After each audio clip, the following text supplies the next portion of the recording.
This video didn't land in your feed by accident.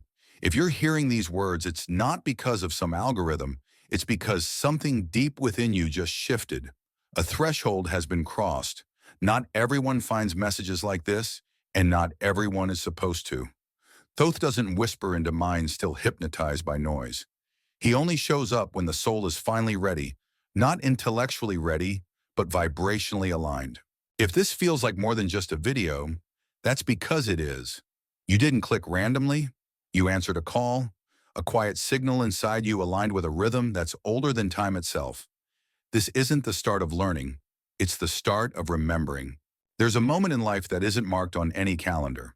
You don't plan it, you don't even notice it at first, but something in you stirs a subtle restlessness, like your soul is beginning to stretch after a long sleep. You stop accepting what used to feel normal. Certain conversations, routines, and goals start to feel hollow. That's not confusion, that's awakening. In that strange in-between space between boredom and clarity, something ancient begins to surface. Not from outside of you, from within. And that's where Thoth enters. Not as a myth, but as a symbol, a guide, a frequency that bridges what's invisible with what's real. Thoth isn't waiting for the loudest voice or the cleverest mind. He's listening for resonance, for alignment. He doesn't show up for charisma or credentials. He shows up when your internal rhythm hums with a deeper truth. And if you're still watching, then it's already begun. Maybe you felt it like something in life has been scripted staged, like you've been acting out a role that never quite fit. That's not disillusionment, that's contact. That's the first ripple of who you really are, brushing against the outer shell you were taught to wear. You were never meant to live in that mask forever. That version of you, the one that chased approval or played it safe, it was never the final form. It was scaffolding, temporary, necessary only until you were strong enough to start dismantling it. Thoth doesn't teach like a professor, he activates. He doesn't deliver knowledge, he unlocks memory.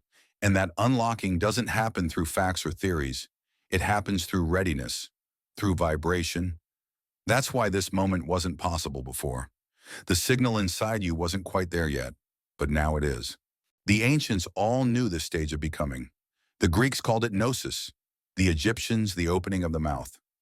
Both spoke of the same thing, not just a person waking up, but their speech, their expression, their frequency becoming aligned with truth. It's why lately you might feel like small talk drains you. Why surface-level goals no longer hold your attention.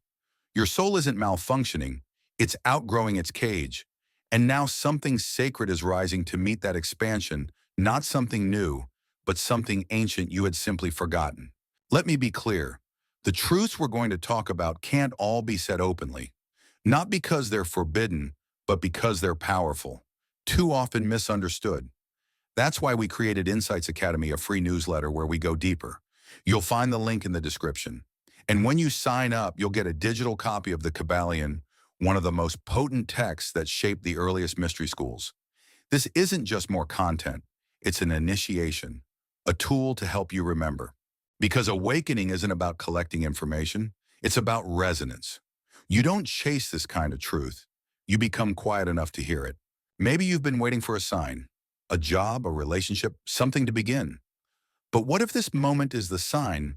What if what you've been feeling, that strange craving you couldn't quite name, wasn't hunger, but memory?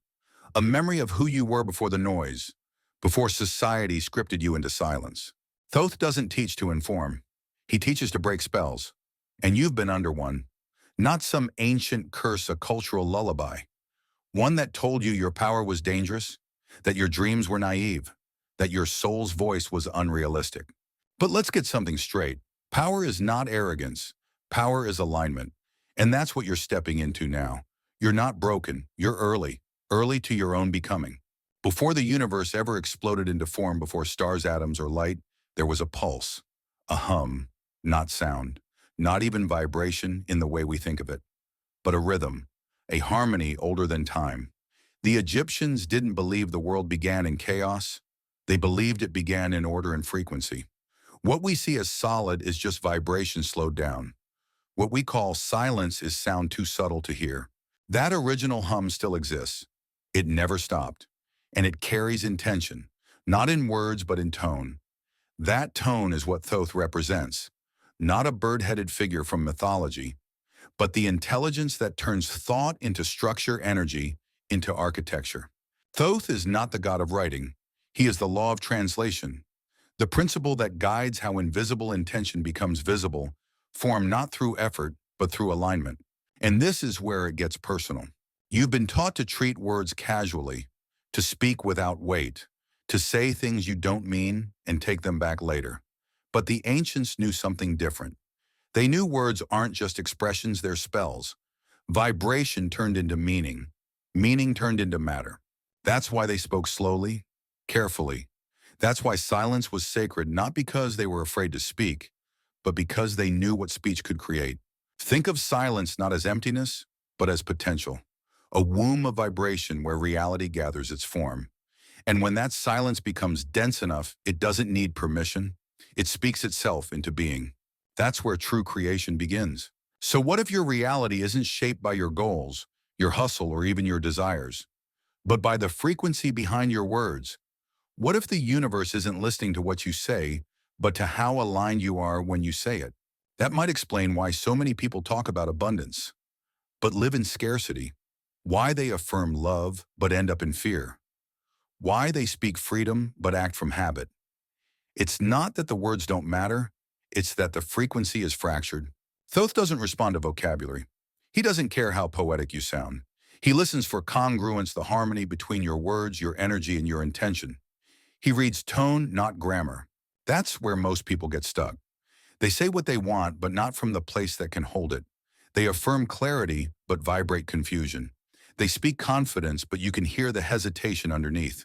And the universe, honest as ever, mirrors not what they say, but what they mean. There's a language beneath language, a tone that doesn't lie. And that's where Thoth operates, not because he's keeping secrets, but because sacred knowledge requires sacred responsibility. If you speak before your rhythm is right, the words fall flat. Not because they're wrong, but because they were spoken too soon. That's why the ancients taught in silence before speech. Initiation always began with stillness, not as punishment, but as protection. Because when your word becomes creative law, every utterance becomes a contract. This isn't about being scared to speak. It's about knowing your voice shapes reality, not metaphorically, literally. Your voice is the wand. Your vibration is the spell. You don't need a sacred staff or a ritual chant. You need coherence. When your words match your energy, you're not describing your life, you're scripting it. Think about it. How often do you casually say, "I'm so tired," or "I can't do this," or "this always happens to me"? Maybe you mean it. Maybe you're being sarcastic. But Thoth doesn't hear sarcasm. Neither does your subconscious. They both take note of the frequency and repeat it often enough that vibration becomes your baseline, your field, your reality. This isn't about toxic positivity. This isn't about pretending everything's great. This is about presence, alignment, owning the vibration behind your voice, because that's what the universe responds to, not surface words, but the structure beneath them. That's why in ancient rituals, words were sacred. Spells were not said casually. Every syllable carried weight. One phrase could build a reality, another could destroy one. You may have heard the word abracadabra. It's tossed around like a joke, the magic word for magicians pulling rabbits from hats. But it wasn't always a party trick. Long ago, it was a code, a declaration, a law. From Aramaic, I create as I speak. Not just poetry, a mechanism. And the only way to silence its power, turn it into a cartoon, a punchline. Because if people laugh at it, they stop looking into it. But the vibration never disappeared. Every time someone says it, even as a joke, they're still declaring creation. The only difference is they don't believe it, so it doesn't work. Not because the word is broken, but because they are misaligned. That's what Thoth guards, not knowledge, but coherence. Not information, but resonance. He is the scribe of the law of cause and effect. And the law doesn't care what you meant, it responds to what you broadcast.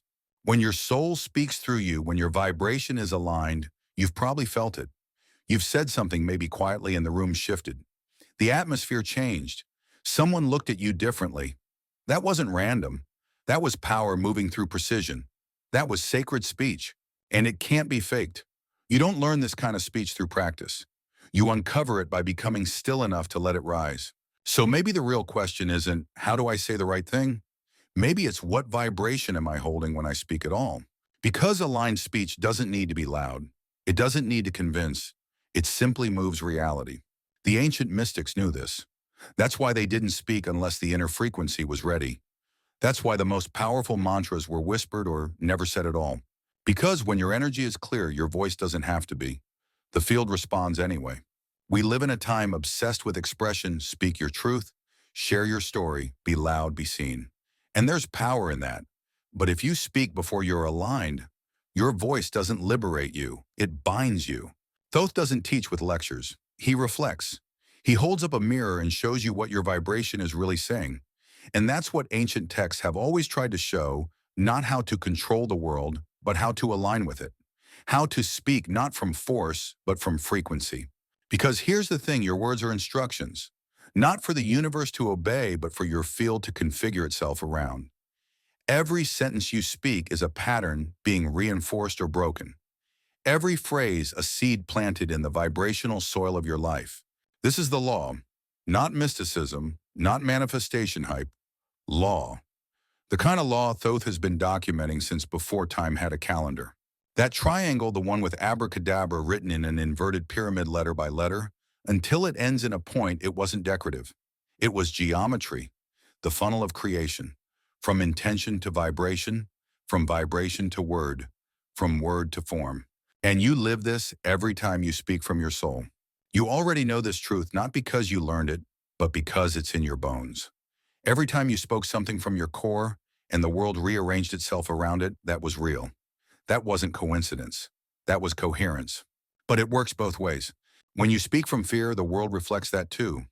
When you speak from doubt, you see that echoed back in delays, confusion, resistance. Not because the universe is punishing you, but because it's always responding to the field you emit. That's why your patterns repeat. That's why the same lessons circle back. It's not karma, it's reflection. The field is neutral, but it's honest. Abracadabra isn't just a word. It's a mirror, a map, a law. I create as I speak. That creation doesn't happen because you're loud. It doesn't happen because you use the right affirmation. It happens because your words carry weight, and that weight only comes from alignment. This is what Thoth has always shown us, that the sacred isn't hidden in ancient temples. It's in your speech, your energy, your intention. He doesn't ask, what do you want? He asks, are you aligned with what you claim to want? Because when the vibration is off, even the most beautiful words collapse. But when the vibration is clear, even the quietest whisper can move mountains. And this is the heart of sacred manifestation. It's not about forcing your desires into form. It's about becoming the structure that can hold them. Your desire isn't blocked. It's simply waiting for resonance. You don't need to chant more. You need to tune deeper. To remember what the ancient ones knew, creation follows a sequence. Idea, container, energy, word, form. Break the coherence anywhere, and the structure can't hold. Most people are trying to manifest from the middle. They speak the words, they take action, but they skipped the inner tuning. They're out of alignment between thought, feeling, and action. And Thoth, being the keeper of structure, does not respond to scattered signals. He doesn't require perfection. He doesn't demand asceticism. He only reflects truth. The kind of truth that lives in your field, not your intellect. You can wear the crystals, burn the sage, say the mantra, but if your nervous system is vibrating fear, that's what echoes back. The field doesn't care how spiritual you seem. It reads coherence. And coherence isn't performative, it's silent, still, unshakable. That's why the ancient teachings were never about beliefs, they were about embodiment. They weren't about asking for what you want. They were about becoming someone it couldn't help but flow toward. You don't manifest with effort. You manifest with clarity, with congruence. So if your desires keep slipping through your fingers, don't ask what's wrong with the world. Ask what signal you're sending. Because the universe doesn't respond to your effort, it responds to your essence. Thoth doesn't guard secrets. He guards readiness. He reflects whether you've become the kind of being who can hold sacred frequency without collapsing under it. In the ancient Egyptian stories, the Book of Thoth was said to hold spells of unimaginable power. Language that could awaken animals, control nature, bend reality. But those who accessed it too early suffered not because they weren't intelligent, but because they weren't aligned. The knowledge didn't curse them. Their misalignment did. And this is the lesson most forget: sacred knowledge amplifies what you already are. If you're centered, it lifts you. If you're fragmented, it breaks you. The teachings of Thoth aren't warnings, they're mirrors. They show you where your words and your being diverge. They reveal where your voice has been rehearsing instead of remembering. You don't need another mantra. You need to meet the silence beneath the noise. That's where the real speech begins. The final message isn't that you must become something else. It's that you've always been a vessel for sacred resonance, you've just been out of tune. Your speech is already a spell. Your habits are already rituals. Your focus is already a flame, so start treating them that way. You don't have to overhaul your life. You don't have to become perfect overnight. Just begin small. Choose one phrase. Say it like it matters. Speak it with your whole body. Let your cells hear it. Let your field hum with it. Let it be simple. I only speak what I'm ready to live. I am the vibration of alignment. My words carry form. Then act like it's sacred. Move like your life is the altar. Speak like every sentence is a structure. Because it is. Start living like your words have weight, not because someone told you they do, but because you've felt it. And when your thoughts, your words, your emotions, and your actions begin to rhyme, that's when the field responds. Not because it was finally convinced, but because it's finally met your resonance. You don't need louder intentions. You need cleaner ones. Not more affirmations, but more honesty. Not more rituals, but more coherence. That's how Thoth speaks. Not in commands, but in vibrations. Not through authority, but through alignment.